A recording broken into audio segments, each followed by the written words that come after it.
আসসালামু আলাইকুম এভরিওয়ান, আপনাদের সবাইকে স্বাগতম করছি আমার ইউটিউব চ্যানেলে। আমি জান্নাতুল সাফা ঈশা নিয়ে আসলাম আপনাদের জন্য আরও নতুন একটি ভিডিও। আশা করছি সবাই ভালো আছেন। আলহামদুলিল্লাহ, আল্লাহর অশেষ রহমতে আমরাও অনেক ভালো আছি। ভিডিওটি স্টার্ট করার আগে সবাইকে হাইলি রিকোয়েস্ট করব, যারা আমার এই ভিডিওটি দেখছেন তারা প্লিজ ভিডিওটি স্কিপ করবেন না, সম্পূর্ণ ভিডিওটি দেখার চেষ্টা করবেন।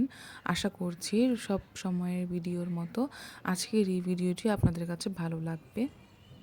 খুব বেশি ভালো লাগবে সেটা বলছি না, তবে আশা রাখছি একটু হলেও ভালো লাগবে।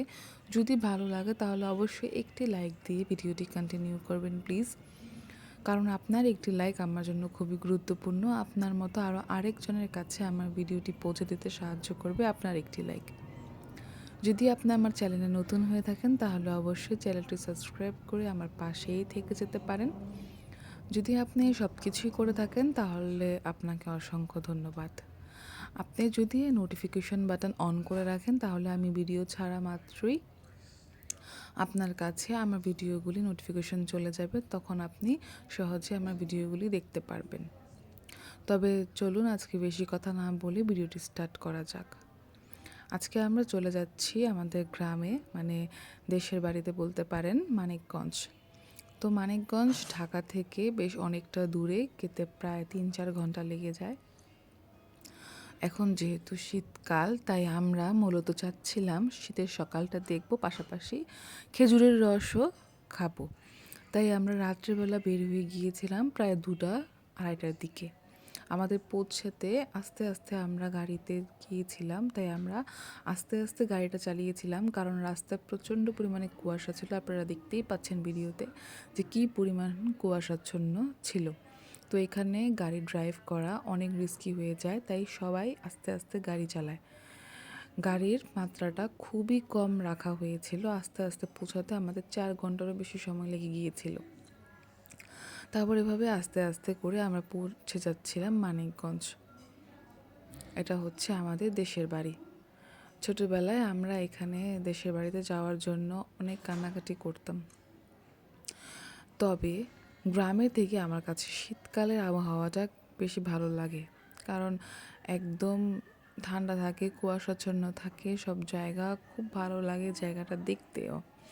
আপনাদেরকেও একটু একটু করে আমি দেখাবো, আশা করছি আপনাদের কাছে ভালো লাগবে। তো এখন আমরা একটু একটু করে পৌঁছে যাচ্ছি। দেখতে পাচ্ছেন কি পরিমাণ কুয়াশা ছিল, কি পরিমাণ কুয়াশা। ক্যামেরাতে হয়তো বা ততটা স্পষ্ট বোঝা যাচ্ছে না, কিন্তু সামনাসামনি ততটাই বেশি ঘোলাটে ছিল। এখানে ড্রাইভ করা অনেক বেশি রিস্কি হয়ে যায়। এখানে কিছুদিন পরপরই কুয়াশার জন্য অ্যাক্সিডেন্ট হয়ে থাকে। যদি আপনারা এখানে যাতায়াত করেন তাহলে অবশ্যই একটু আস্তে আস্তে গাড়িটা চালাবেন, এমনকি খুব ফোকাসলি গাড়িটা ড্রাইভ করতে হবে, নয়তো অ্যাক্সিডেন্ট হয়ে যেতে পারে। সামনে থেকে যখন কোনো গাড়ি আসে তখন সেটা অনেকেই দেখতে পারে না, যার কারণে অ্যাক্সিডেন্টটা হয়ে যায়। তবে একবার হলেও গিয়ে দেখবেন এই রাস্তাটা, মানিকগঞ্জ গিয়ে দেখবেন। আমাদের দেশের, মানে আমাদের গ্রামের এলাকাটা অনেক বেশি সুন্দর দেখতে। এখন হয়তো বা অন্ধকার কুয়াশার কারণে আপনারা দেখতে পাচ্ছেন না, তবে ইনশাআল্লাহ খুব শীঘ্রই আপনাদের সাথে শেয়ার করব যে এখানকার পরিবেশটা আসলে কতটা মনোরম, মনোমুগ্ধকর। তো আমরা যাচ্ছি মানিকগঞ্জ, কিছুদিন থাকবো, ঘোরাফেরা করব। মূলত 2 দিনের জন্য যাচ্ছি, যেহেতু এখন শীতের ছুটি আছে। শীতের মধ্যে গিয়ে আমরা খেজুর রস, খেজুরের গুড়ের পিঠা, তারপর আমরা আবার সেখান থেকে খেজুর গুঁড়ো নিয়ে আসবো, সবই আপনাদের সাথে একটু একটু করে শেয়ার করব। এই যে দেখতেই পাচ্ছেন আমরা যেখানে গাড়ি নামিয়েছিলাম সেখান থেকে বেশ অনেকটা দূরে আমাদের হেঁটে যেতে হবে, কারণ অনেকটা দূরেই আমাদের এই বাগান, যেখানে খেজুর গাছ আছে এবং সেখানেই হাঁড়ি পাতা হয়েছে খেজুর রসের জন্য।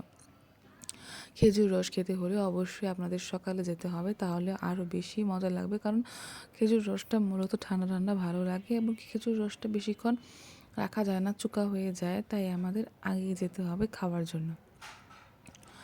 এই তো অনেকটা ভেতরে যেতে হবে আমাদের হেঁটে হেঁটে। তো ভেতরে যাওয়ার জন্য আমরা হাঁটছিলাম, আর এত বেশি পরিমাণ ঠান্ডা ছিল। ঢাকা শহরেই অনেক ঠান্ডা পড়েছে এই বছর, এরকমের ঠান্ডা আমি কখনোই পাইনি। আমার মনে পড়ে না যে এত বেশি ঠান্ডা কখনো ছিল কি না। তবে ঠান্ডা পড়ে না করতে করতে বেশ অনেক ঠান্ডাই পড়ে গিয়েছে। তো মানিকগঞ্জ যেহেতু একটু গ্রাম্য অঞ্চল, সেখানে ঢাকার তুলনায় অনেক বেশি ঠান্ডা। আমাদের অনেক কিছু মানে অনেক কাপড় পরিধান করতে হয়েছে, অনেকগুলা কাপড় আমরা ভিতরে নিয়েছি, তারপর আমাদের ঠান্ডা মানে শীত মানছিল না। প্রায় হাড় কাঁপানো ঠান্ডা বলতে পারেন। এখানে দেখতে পাচ্ছেন প্রায় ভোর হয়ে যাচ্ছে, তারপরও কী পরিমাণ কুয়াশার ঠান্ডা, এখনও সূর্যের কোনো দেখা মেলেনি। তো অনেকখানি পথ আমরা হাঁটতে হাঁটতে হাঁটতে হাঁটতে পৌঁছে যাচ্ছি অবশেষে আমাদের সেই খেজুর রসের জায়গায়। আপনারা দেখতেই পাচ্ছেন একটা লোক যে আর কি গাছে উঠবে, মূলত তাকে কি বলা হয় আমি সেটা জানি না। আপনারা যদি জেনে থাকেন তাহলে অবশ্যই কমেন্টে জানাবেন যে খেজুর রসের যে গাছে ওঠে পারার জন্য তাকে আসলে কি বলে। তবে তার স্টাইলটা আমার কাছে খুব ভালো লেগেছে। দেখেন কি সুন্দর গ্রাম্য স্টাইলে। এগুলো দেখার জন্য আমরা মূলত সকালে গিয়েছিলাম, যে দুই সাইডে হাঁড়ি নিয়ে কি সুন্দরভাবে প্রিপেয়ার হয়ে এসে যাচ্ছে হাঁড়ি নামানোর জন্য। এটা কিন্তু তারা আগের দিন রাত্রে হাঁড়ি পেতে রাখে, সারা রাত্রের রসটা জমা হয় এই হাঁড়িতে করেই। সে রসগুলো নামাবে আর কি ঢেলে ঢেলে। এখানে উপরে আরেকটা হাঁড়ি পাতা আছে, যেখান থেকে এই হাঁড়িতে ট্রান্সফার করা হয় মূলত রসগুলো। তো আমাদের ফ্যামিলির অনেক মানুষ গিয়েছিলাম, সবাই এখানে অপেক্ষা করেছিল, খুব এক্সাইটেড ছিলাম আমরা খেজুর রস খাওয়ার জন্য, কারণ আমরা কখনো এর আগে খেজুর রস খাইনি। আর খেলেও খুব ছোটোবেলায় খাওয়া হয়েছে, যেটার স্বাদ এখনও আমাদের মনে ছিল না। তারপর দেখতেই পাচ্ছেন যে লোকটা ছিল, সে আর কি আমাদের আঙ্কেল হয়, কোনো এক সম্পর্কের আঙ্কেল। তার তাকে কি বলা হয় আমি আসলে বলতে পারছি না, যে গাছে উঠে তাকে কি বলা হয়। তবে সে আস্তে আস্তে করে উঠছিল, এমনকি সে বলছিল যে সম্ভাবনা আছে যে বাদুড় আর কি, বাদুড় হয়তো বা হাঁড়িতে মুখ দিয়ে থাকে। সব নিরাপত্তা মাফিক সব কিছু করা হলেও বাদুড় খেয়ে ফেলে রস। তবে আমরা জিজ্ঞেস করছিলাম যে বাদুড়ের রস খেয়ে ফেলেছে, এটা খেলে আবার আমাদের কোনো অসুবিধা হবে কি না। তো সে বলল যে না, কোনো অসুবিধা হবে না ইনশাল্লাহ, আপনারা আল্লাহ ভরসায় খেতে পারবেন। তো এভাবেই সে একটা একটা করে হাঁড়ি নামাচ্ছিল। প্রায় অনেকগুলা গাছে সে উঠেছে, একে একে করে অনেকগুলা গাছে ওঠার পর সবগুলা রস একবারে কালেক্ট করেছে। যেহেতু আমরা সবাই খাবো, তাই বেশি পরিমাণের রস দরকার ছিল। তাই এখানকার অনেকগুলা গাছ, অধিকাংশ গাছই হচ্ছে এই আঙ্কেলদের, তাদের কাছ থেকেই আমরা রসটা খেয়েছি। অনেকগুলা গাছে সে আমাদের জন্য হাঁড়ি পেতে রেখেছিল। শুধু তাই না, এই খেজুরের রসের সাহায্যে সে পিওর অথেন্টিক খেজুরের গুড় বানিয়ে থাকে, যেটা উনি সেল করে বাজারে। ওনার কাছ থেকে আমরা খেজুরের গুড়ও কিনি। তো আপনারা যদি কেউ খেজুরের গুড়, অথেন্টিক খেজুরের গুড় চান, তাহলে অবশ্যই জানাবেন। ওনার কাছ থেকে আপনারা অবশ্যই কিনতে পারবেন। উনি গ্রামেই খেজুরের গুড় মেক করে নিজের হাতে, কোনো পরিমাণ কোনো চিনি, কোনো কেমিক্যাল ছাড়া একদম পিওর অথেন্টিক খেজুরের গুড় পেয়ে যাবেন তার কাছে। তো উনি কোনো জায়গায় কোনো পেজ নেই, কোনো ফেসবুক পেজ নেই, উনি বাজারেই বিক্রি করে থাকেন। যেহেতু গ্রামের মানুষ, তাই এখনও তারা এতটা ডেভেলপ হতে পারেনি, তাই তারা বাজারেই বিক্রি করে থাকে। তো এই কাজগুলো আসলে করতে অনেকটা কষ্ট হয়। আমরা কত সহজে এগুলো শহরে থাকি তাই পেয়ে যাই, কিন্তু তাদের পরিশ্রমের কারণেই আমরা এত সুন্দর ভালো ভালো জিনিস খেতে পারি।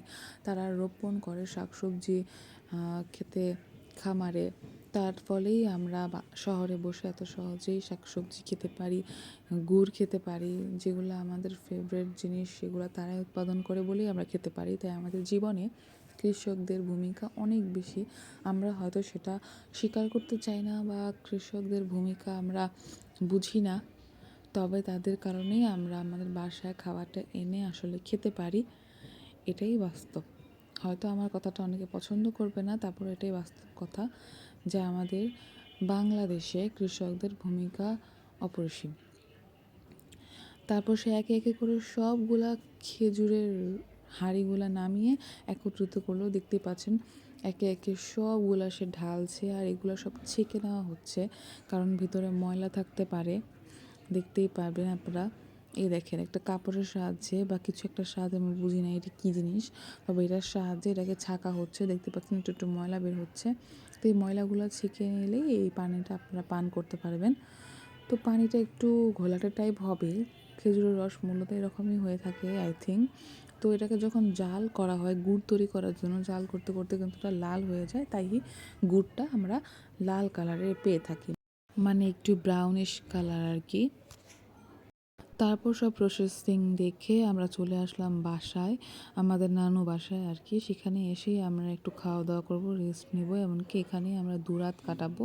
তাই চলে আসলাম আমাদের নানু বাসায়। আজকের ভিডিওটি ছিল এই পর্যন্তই। আজকে এখানেই বিদায় নিচ্ছি। ধন্যবাদ সবাইকে। আল্লাহ হাফেজ। আসসালামু আলাইকুম।